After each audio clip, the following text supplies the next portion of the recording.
Je trouve que M. Drucker double son attitude parfaitement méprisante à l'égard des contribuables français qui, n'en déplaise à M. Drucker, sont aussi, pour une partie d'entre eux, des électeurs du Front National.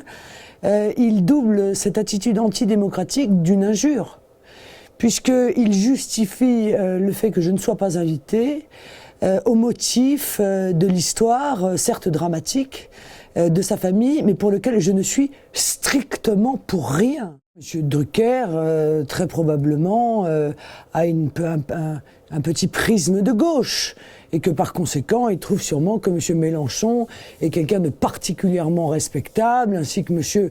Besancenot, à qui il a donc accordé de longues heures. En l'occurrence, cette émission permet de mieux connaître la personnalité du responsable politique qui y va.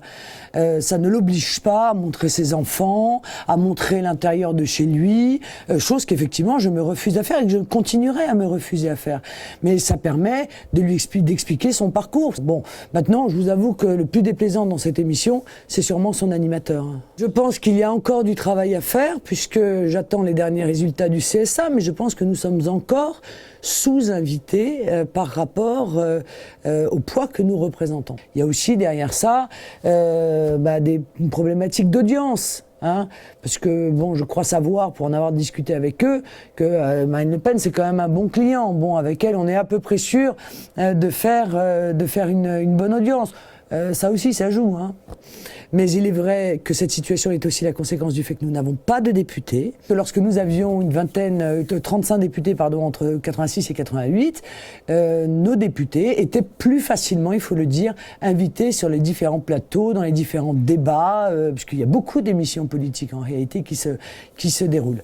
Voilà, donc je suis consciente de cela, mais il y a encore un peu de travail à faire, et notamment dans ces émissions qui sont un peu à la limite, si vous voulez, entre la politique et le divertissement, mais qui de fait sont beaucoup regardés, comme l'émission de M. Ruquier, parce que M. Ruquier est dans la même situation que M. Drucker.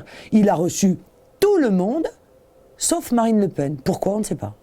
L'injustice consistant à nous mettre au banc de la vie politique française sous prétexte que nous émettions des constats qu'aujourd'hui le président de la République émet également, c'est sûr que ça rend plus compliqué notre mise de côté. Quand on nous met de côté en disant « Ah, c'est épouvantable, vous êtes des extrémistes, vous dites que l'immigration et l'insécurité, il y a un lien », c'est sûr qu'à partir du moment où le président de la République fait le même constat que nous, c'est quand même assez difficile pour lui et pour ses troupes de continuer à considérer que cette position est une position extrémiste. Bon, donc il est sûr qu'il participe incontestablement à la normalisation du discours que nous portons, étant entendu que le fait d'être exclu de la vie politique était de toute façon une injustice profonde à notre égard.